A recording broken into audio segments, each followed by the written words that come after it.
साडिया अबुड़ा रे अयुरा हेले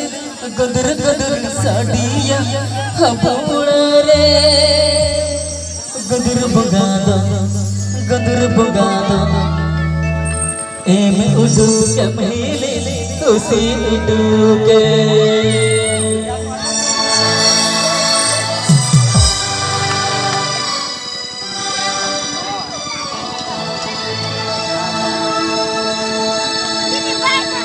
नचने को थोड़ा डिसिंग से चला करना थोड़ा सुनने पहले का भले बस धीरे धीरे थोड़ा इसको लग बन के ना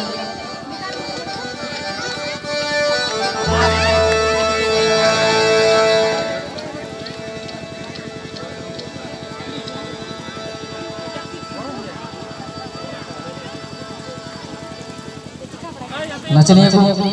अड़ी झरे पे चला करना थोड़ा रिस्क बन के थोड़ा नते पहले में अड़ी भले हुई कारण आपे करन के रिस्क और आपे करन के अखड़ा में ना कारण ते थोड़ा सुरत